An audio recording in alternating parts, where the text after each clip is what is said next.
And I told people that, like, the world lost a superstar, but LA lost a superhero. Like, he was everything to LA.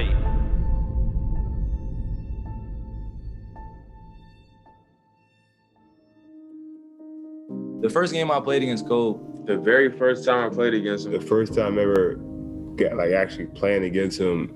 You remember, like, damn, like, you know, I'm on a court with Kobe, like. I was just in awe. Yeah, I'm not sure if I could even do it any justice, really. It's a guy who I would tape on my wall when I lived in Spring Hill in apartment 602. To be able to share the floor with him was like a, you know, for any kid that has aspirations or has inspiring moments from someone, it's just like a sense of awe. I remember most just watching somebody that I literally grew up watching on YouTube. Mamba strikes again. And I remember just watching him, you know, just like, I'm really about to line up against Kobe.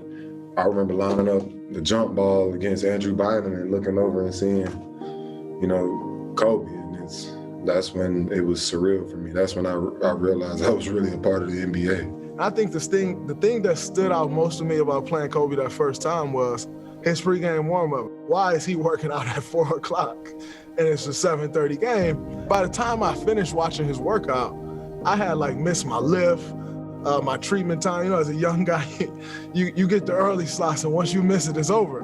I had missed everything. And I think for me personally, that was just a moment like in my life where it was like, yo, like I'm sitting here watching Kobe.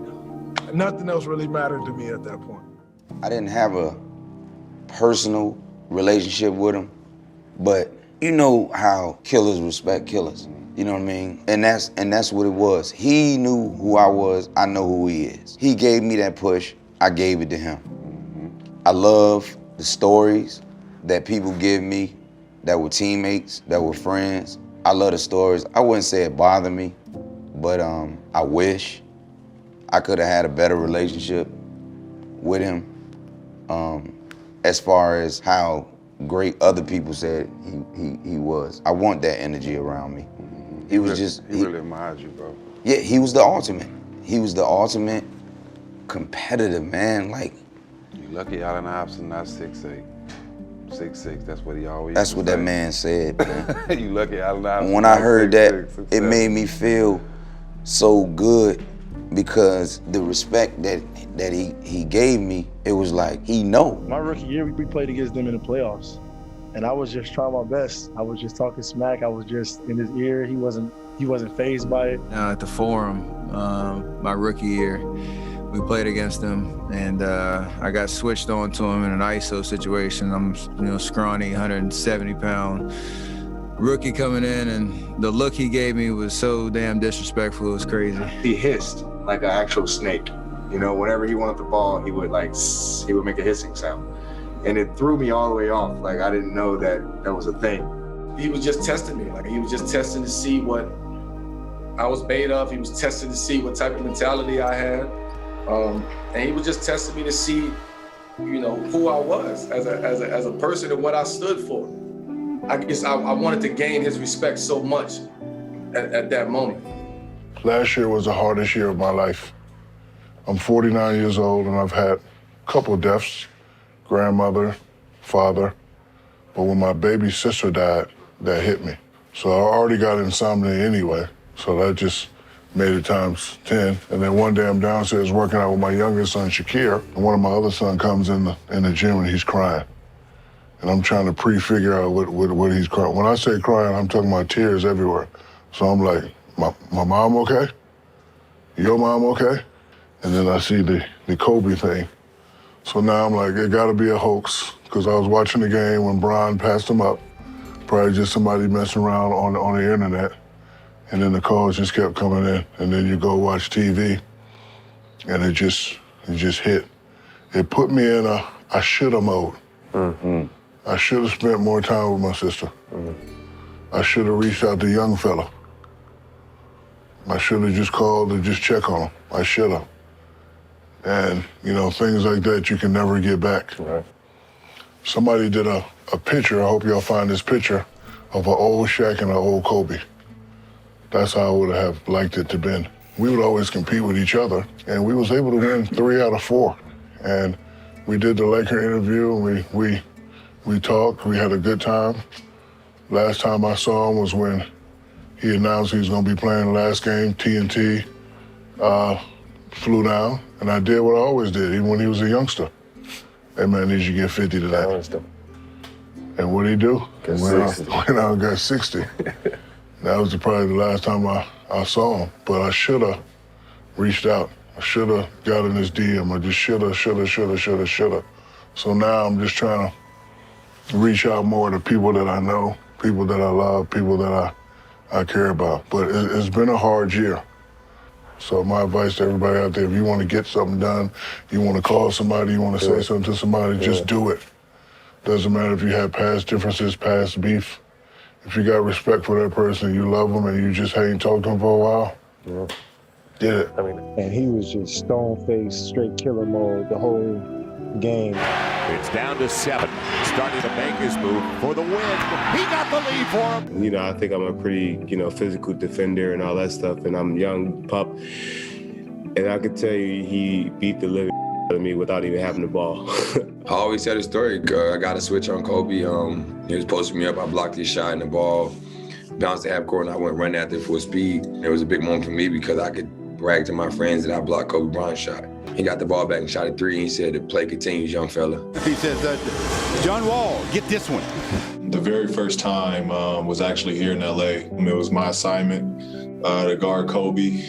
Obviously having B. Shaw as an assistant. And B. Shaw's like jawing at him, egging him on, getting him riled up, talking mess from the bench. Here I am in the middle while all of this is going on. I was guarding him, and he he got into his back down, his patent pump fake, and I went flying for it. A young guy trying to go block his shot, I went flying for it. And he caught me in the air. He ran down, specifically ran down to where B. Shaw was, and yelled at B. Shaw, check the young feather for feathers. 20 years career, one of the worst days of my life. The only thing I can compare it to is I had a brother killed in Korea, and I'm just devastated by this news. And to watch him transform his life and career from this iconic player to have an enormous career in the media business, and to see him with his young kids, his young daughters, the joy that was in their eyes looking at their father, who obviously they loved, to the attention he paid to them, to his getting involved in promoting women's basketball. This was a man for all seasons. He was more than an iconic basketball player. He was someone who inspired millions of fans, not here in this state, not here in the United States, all over the world. The first time that I played against him was when I was in Chicago and he was with the Lakers, and I just remember him asking Michael Jordan all these questions on the court the whole time. But I think what ultimately made him who he was that audacity to ask Michael Jordan for pointers in his very first game against him. Think about most 18-year-olds, they'd be scared to death to go against Michael. And he was just inquisitive. It's pretty remarkable. He was just our generation's Jordan in terms of like iconic moves, ISO stuff, fadeaways, game winners. I try to emulate how he moved down to what he said to you guys in the media, to how he worked out before the games, what he watched. I would really try to study it as much as possible. I would never told him that, but as a younger player, I was really just copying everything he did. He's my idol growing up, and it was just a blessing to be on the same court as him and compete. It was me and him. Nobody on that court mattered. Nothing else mattered. It was everything for me. It was everything for me. It was the best moment of my life.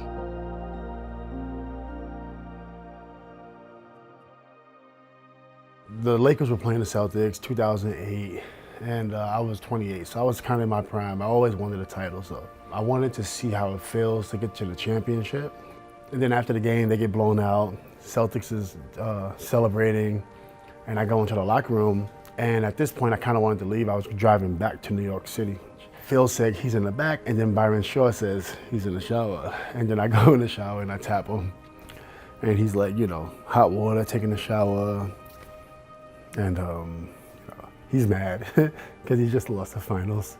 And, you know, so he sees me, he's like, what are you doing in the shower, man? I said, I just wanted to say, you know, good game and I'm proud of you, but I gotta go. You know, so I had no time to be waiting for you anymore. And I said, you'll get him next time. And it was that respect that we had for each other. The Lakers traded for Pau Gasol, the 7-foot Spaniard they hoped was the missing piece to their next NBA championship. And I was like, oh, I'm in heaven. Because I didn't have that. Guys could double team me with no consequence, and now they couldn't do that. The first game in New Jersey, he was talking to me in Spanish, and like all the play calls and the coverages to gain my trust, to connect with me. Amo este juego, lo amo. Un amo sincero, una cosa pura. He would give me that look and be like, hey, you ready? Just to engage me. When you have that connection with a guy that is not going to settle for anything else than excellence, that's a strong motivator.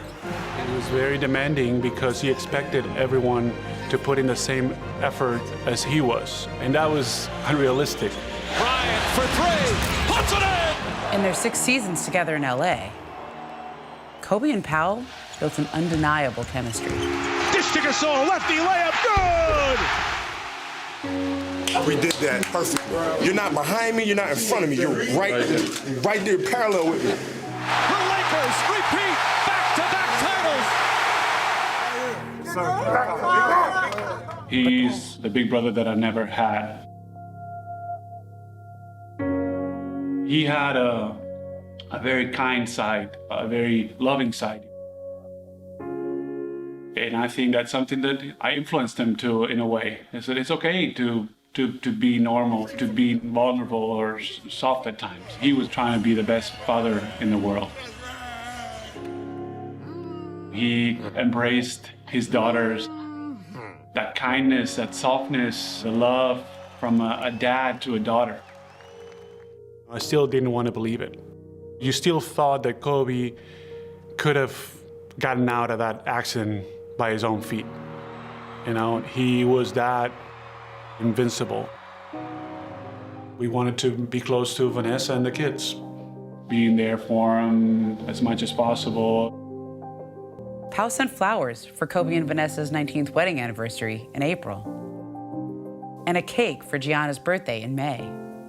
Then in September, Pau became a father for the first time. My daughter's full name is Elizabeth Gianna Gasol. To have Gianna's name, remembering her and having her present, it represents so much. I'm just gonna try to be a good father to my daughter, a good uncle to his daughters. Boom! Good job, Nani. A good brother to his wife. Fue mi hermano y siempre será mi hermano.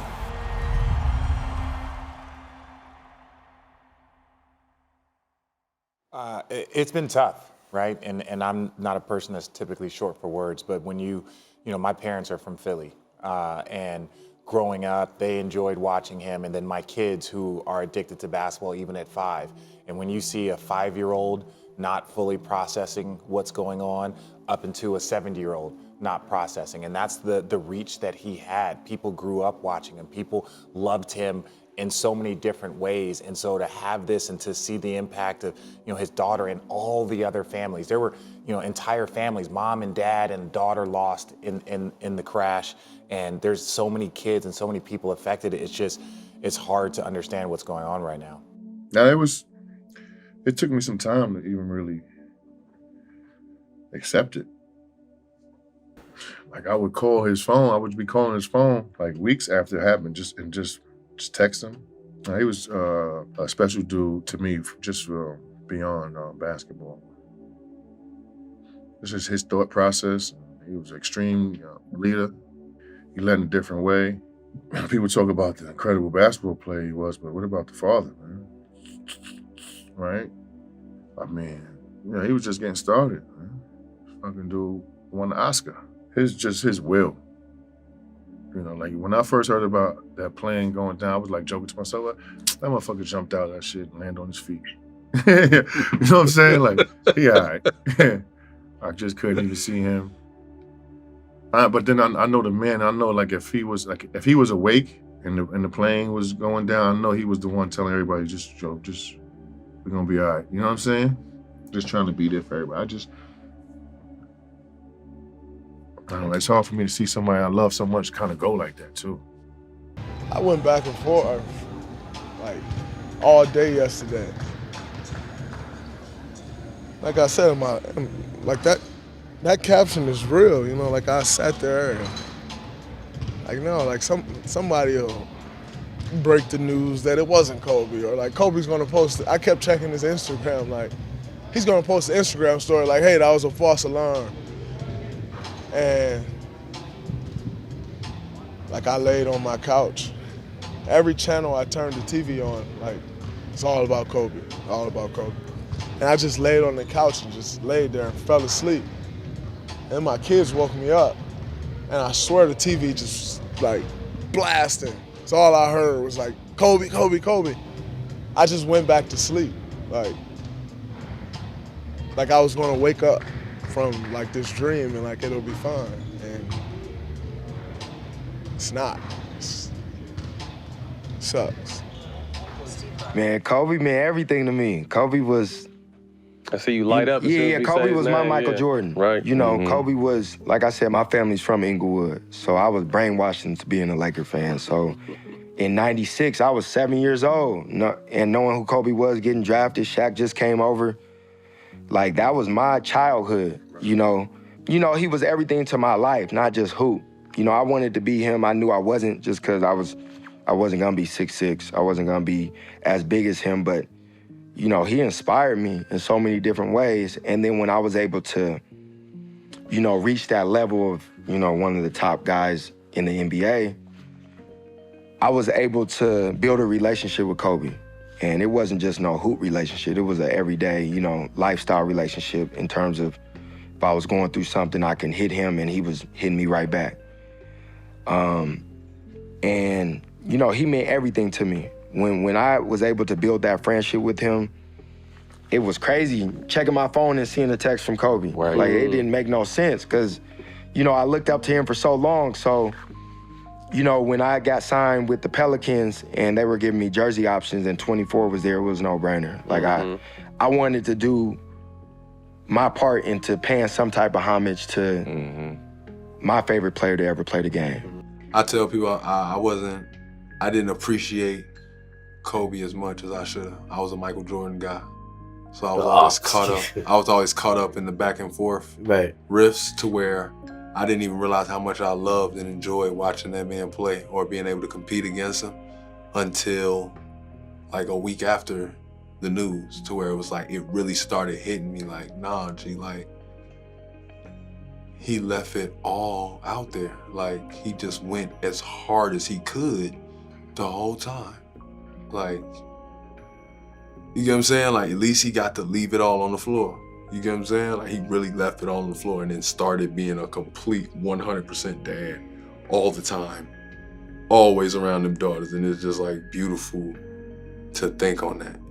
And to be taking the helicopter to make sure you're there for your kids and it have to go down. I'm like, if it was going down for me and I was going down just being a father, like, I could, like, grab her, right? At least I got to just, my last moment was a father. You get what I'm saying? Like, but it's just like, to think that, I think that people are able to live with it knowing Kobe spilled every drop.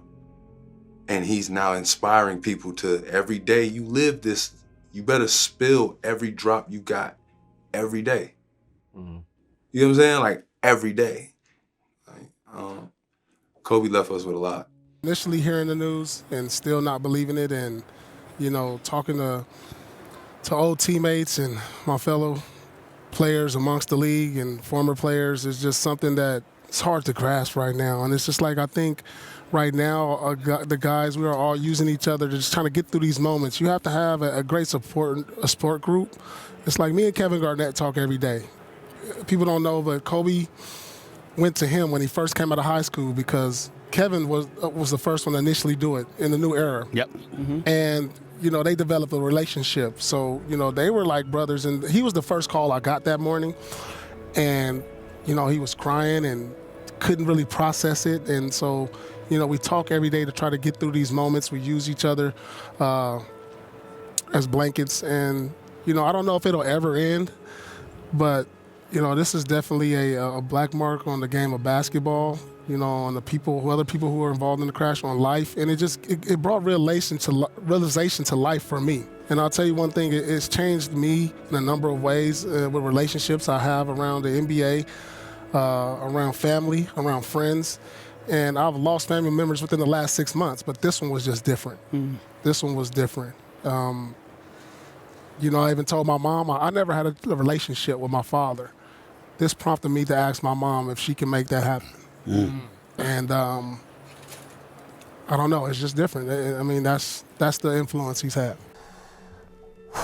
We came together on different circumstances. Obviously, the ball fake in Orlando. A potential fight turned into a friendship and a brotherhood.